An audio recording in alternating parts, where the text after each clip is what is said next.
with the Portsmouth, Richmond, Roanoke district.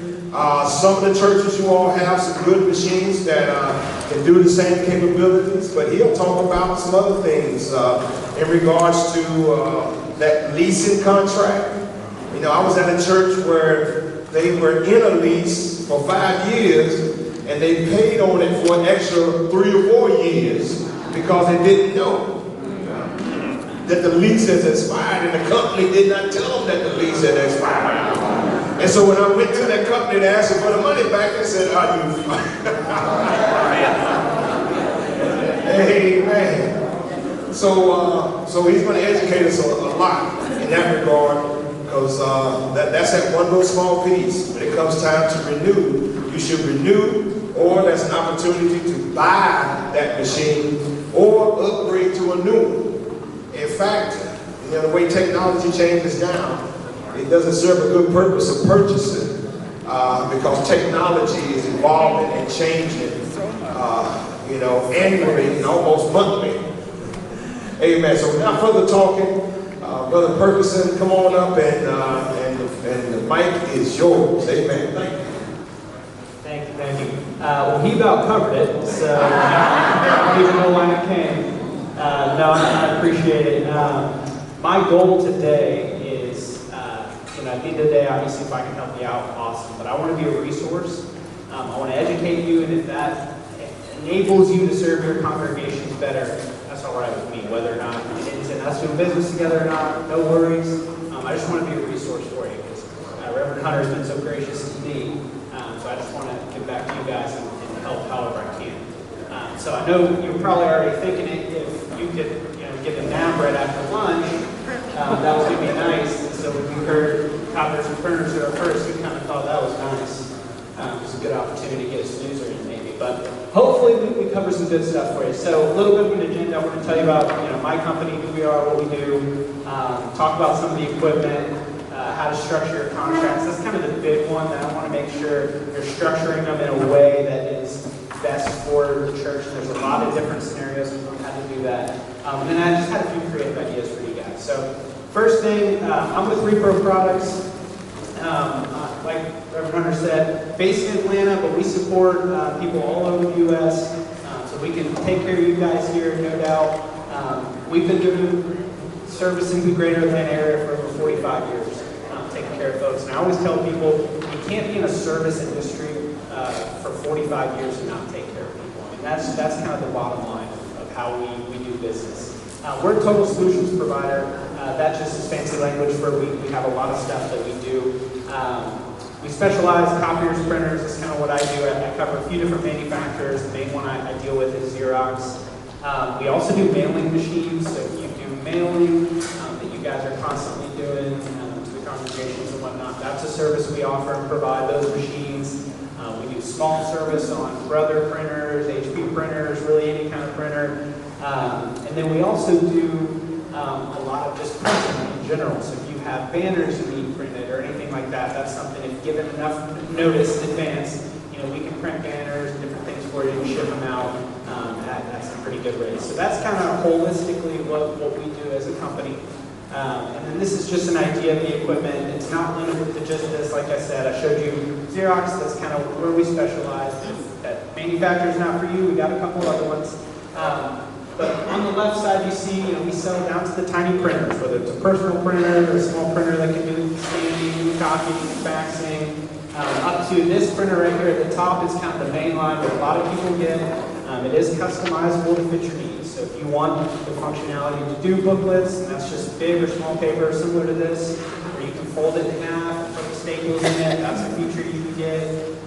Or just kind of standard copying, printing, sorting, stapling, all that. And then down below is kind of a very big printer. I show that because probably very few churches would have a need, but one of my big clients and how I got connected is the 6th District headquarters in Atlanta. So because they do a lot of printing for events and various things, they have a machine that's a little larger to handle larger volumes. But again, the purpose of this is just to show you we have a machine to fit your needs, whatever those needs might be. So this is the part I really wanted to talk about. So as you're probably familiar, if you're not, there are several different ways to structure your contracts. So on this part, I'm just going to kind of walk you through what are all the different kinds of contracts, how they work, and then, to me, what the best way to structure those agreements are. So with every copier contract, there's two parts to it. You have a lease contract, which is the rental for the actual copier, and you have the service contract. And the service contract can be structured in a few different ways, which we'll talk about. But the service contract should include all the supplies you need for the machine, other than the paper and the staples, any service you need for the machine, that's parts, that's labor for somebody to come out and fix it if it breaks. Everything should be included. So with the combination of the lease and the service contract, you shouldn't be incurring any additional costs. So one thing to keep in mind, there's a lot of dishonest companies out there, and one issue we've had in our industry is people call around and try to sell you toner for your machine, and a lot of people get into scenarios where they have a lease and they have a service contract, and they didn't understand that it didn't include toner, and so they're buying toner on the side, and it can cost them thousands of dollars. So just keep in mind your contract should have a lease portion and a service portion. The types of leases you can do, there's really two main types of leases. It's called a fair market value lease, or FMV. That is a general rental agreement. You can usually rent those equipment for 3 years, 4 years, or 5 years. With that, at the end of the term, you would not own the machine, and you'd have a few different options, which we'll talk about in a second. The second option is a $1 purchase option. With that agreement, at the end of the term, again, you can take the equipment for 3 years, 4 years, or 5 years. At the end of the term, you would actually own the equipment for $1. A lot of times that sounds pretty appealing, because a lot of them not want to take ownership of the machine. The negatives of that particular agreement, especially with your space, is the rates, the financing rates are very bad. So oftentimes you end up paying a higher monthly payment for the equipment. Yes, you own it at the end, but if you want to own your machines, some scenarios that does make more sense. It actually turns out to sometimes be a better option to look through our fair market value agreement. For the dollar purchase option, the main benefit is it's tax deductible. All of you guys should be operating under a tax-exempt scenario, and so that's where paying a higher rate and not being able to offset it with a tax write-off doesn't really benefit you. And then the last thing is the end-of-term option. So like Reverend Hunter was saying, when you get to the end of your term, you have typically 3 options. You can upgrade the machine, you can choose to purchase the machine, you can extend the lease, or I guess the fourth option would be you can just return the machine. So I want to go through them one by one. Traditionally, most people under the fair market value lease, they get to the end of the term and they choose to upgrade the machine. So they swap it out with a new model, put a new machine in, and you start a new term under a certain number of payments, and pretty straightforward. The second option would be a purchase option. The reason taking ownership of your machine typically does not make sense is when you come off of the lease structure, your service rates, which is the per print, skyrocket. So usually it makes sense to keep the machine under some sort of leasing agreement, and you're paying a rental fee. Which leads you to kind of that next option. You can keep the equipment, especially coming out of COVID. A lot of churches in particular have doing lower volumes, and so sometimes this equipment still fits their needs. So what I always recommend is you can keep your equipment under a lease structure, but we would want to restructure that so you're not paying the same payment. You shouldn't be, if you've kept it for 3, 4, 5 years, you shouldn't be paying the same payment for another 3, 4, 5 years. And what that can do is give you a little bit of flexibility to decide what you want to do if you don't want to make a decision right away. Sometimes that's a good option. And then the last piece is returning the equipment. One important thing to always know is when you do these agreements, this financed through a bank. So if you are doing the financing and you decide, hey, at the end of the term, I want to return this equipment, you are liable in the agreement to cover the cost of returning the equipment. So that's something to keep in mind that a lot of companies won't tell you is there are a lot of kind of hidden T's and C's and terms and conditions and fees and whatnot. But if you get to the end of the term and you say, you know what, we're done with this equipment, you do have to cover the cost to return it. So it's something to always keep in mind. And that does depend on shipping costs and shipping changes, the cost of shipping changes, but it can be several $100s up to $750, $800 to return that machine back to the leasing company. So that's something to keep in mind. When it comes to the service contracts, this is an important piece, right? So we have the lease. We have several different ways. The way I recommend structuring the lease for most churches, 95% of the churches I deal with do a fair market value lease, and they lease it for 5 years. 5 years sounds like a long time, but it is the lowest operating expense for the church. And so typically that makes the most sense. It's a 5-year agreement on the lease. At the end of that term, we make a decision by looking at your specific situation on whether or not do you want to take ownership. Maybe 1% of the time that makes sense. Most of the time, the conversation is, do we want to upgrade the machine, or do we want to extend the lease for a few more years at a lower payment? Those are usually the two routes most churches take, and it all depends on your technology needs, how much print volume you're doing, a lot of different factors, what the congregation looks like, all the different things. But those are kind of the main route for the leasing agreement. For the service piece, there are several different ways a company can kind of structure your agreement. A lot of times what I find is people will come in and say, you know what, I'm going to give you 5,000 black and white prints for free, and then anything above that, I'm going to charge you a certain print rate. I don't know if anybody's ever heard that story, or I'm going to give you 500 color prints for free, and anything above that, I'm charging.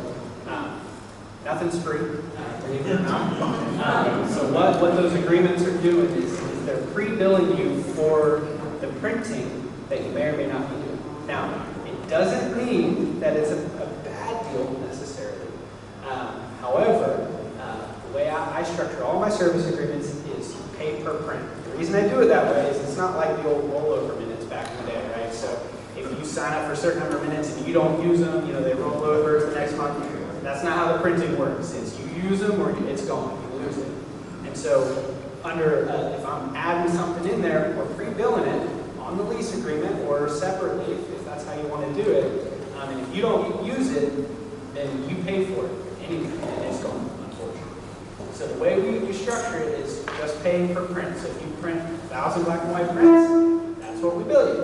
If you print 500, that's what we bill you. If you print 100, that's what we bill you. If you don't print anything, we don't bill you anything for service. So that's the best way to structure your service agreements. It still includes all the service. It still includes all the supplies. It still includes everything you need for the machine, except for the paper and the staples.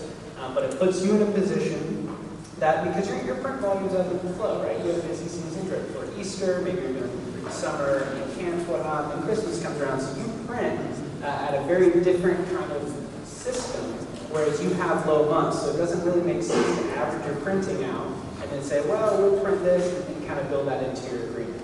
The other reason it's not good to build that printing in, and this is kind of another piece, is if you decide, hey, 6 months left of my agreement, and I want to get out of that agreement, right? That's a question I get all the time. Well, unfortunately, fortunately and unfortunately, you have options, of course. But again, what do we say? There's nothing free, right?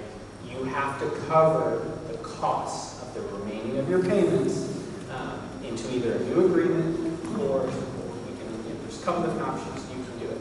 So if you have, call it a $200 payment, and you have 5 months left, right? That's $1,000 you have to cover over the 5 months.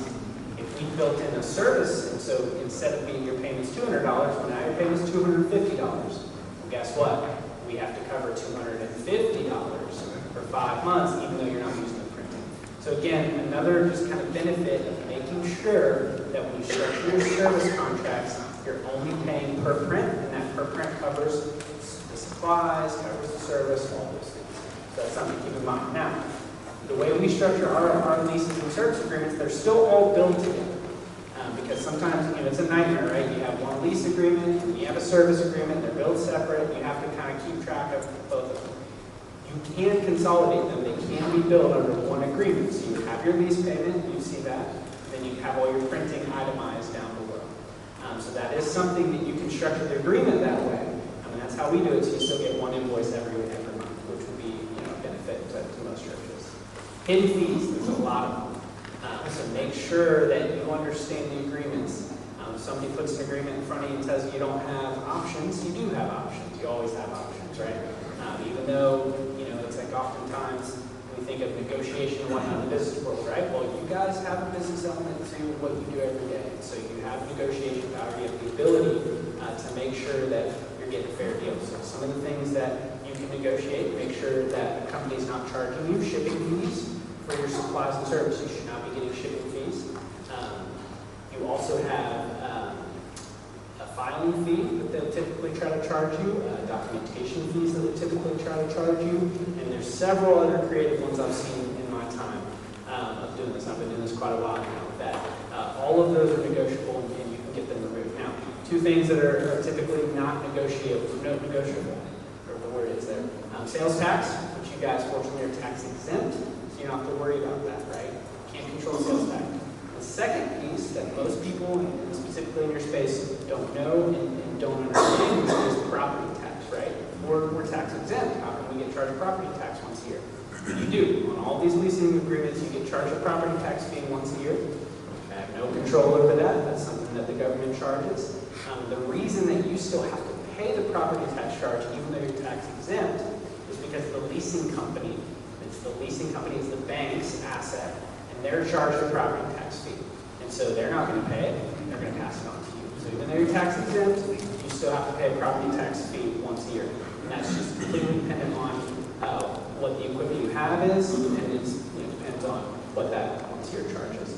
So again, the idea here is with the hidden charges, when you're talking and negotiating and looking at a contract, make sure that you have a lease, and then you're paying just per print per service, and the only thing you would pay above that is sales tax, which is not applicable to you, and then the once a year property tax fee. So that's the thing that you want to make sure with these agreements.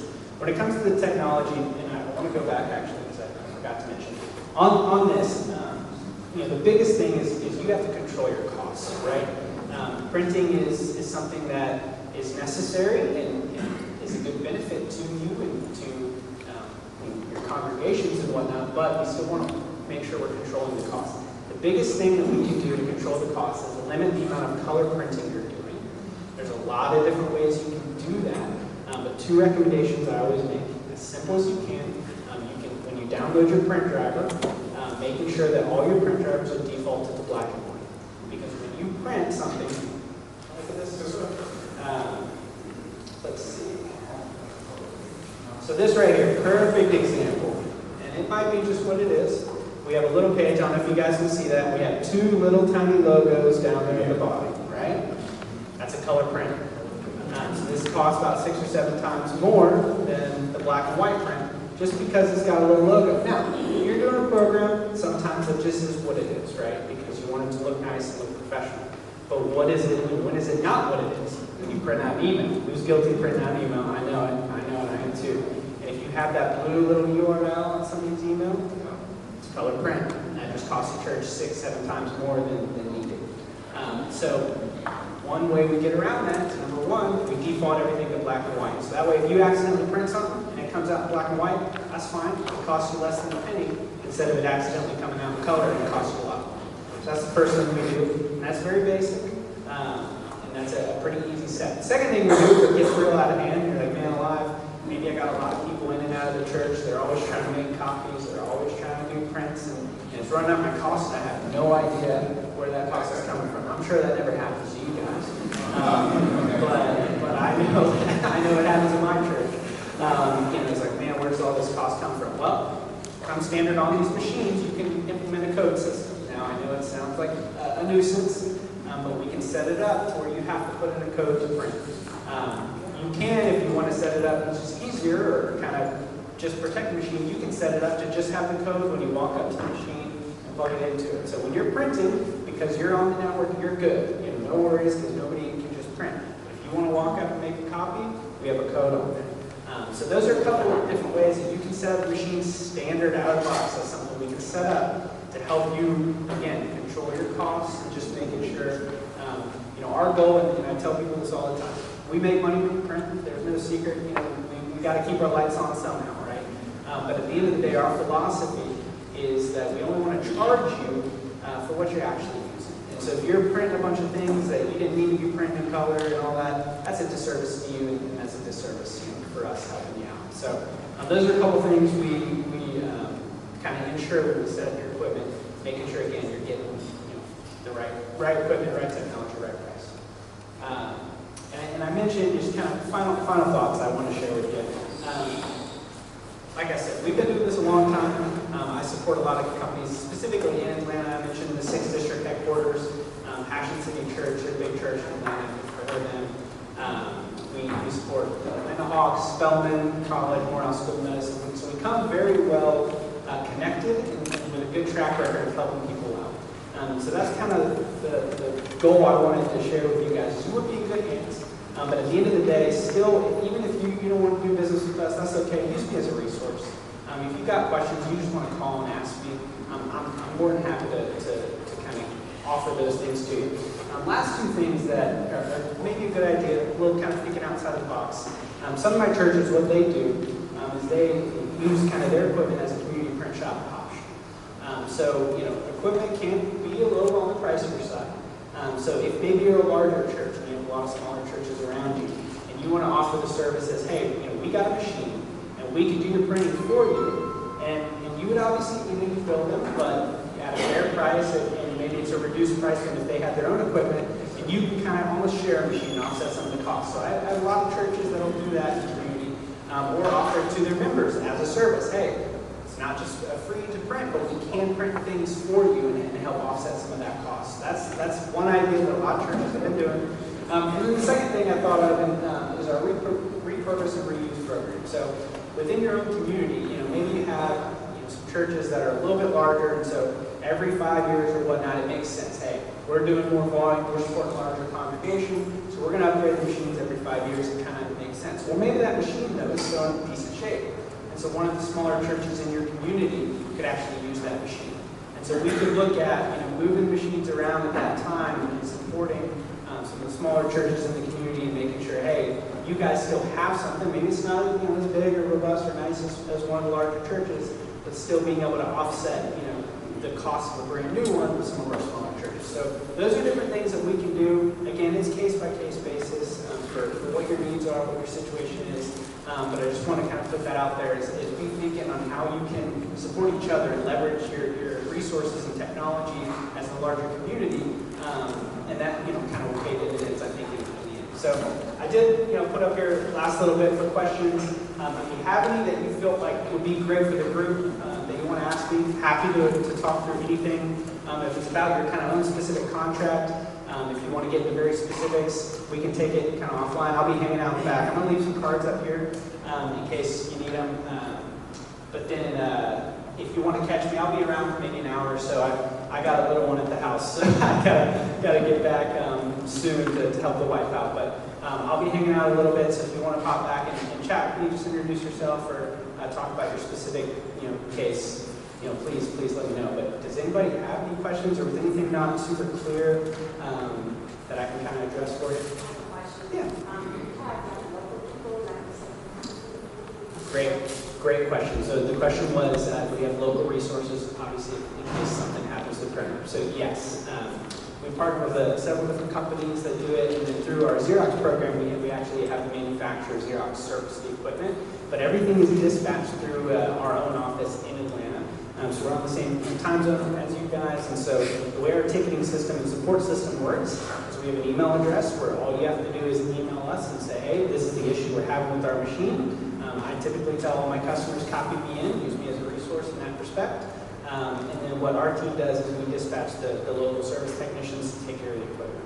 And so that's an industry standard that people do all across the U.S.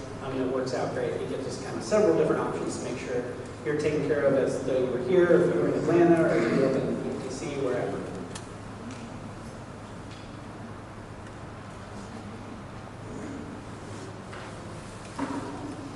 Under the repurpose and reuse program, can you all move the machine and then train them on how to use of it? Yeah, great question. So in case she was asking, if we do the repurpose and reuse program, will we move the machine and will we train the other staff on that machine? The answer is yes. Now, just to clarify, there still be a cost for the smaller churches if we've taken over a machine. There still would be a cost. The idea there would be that the cost would be obviously significantly less than a brand new machine.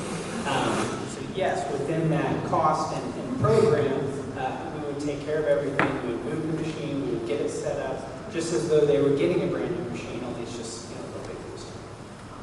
Great question.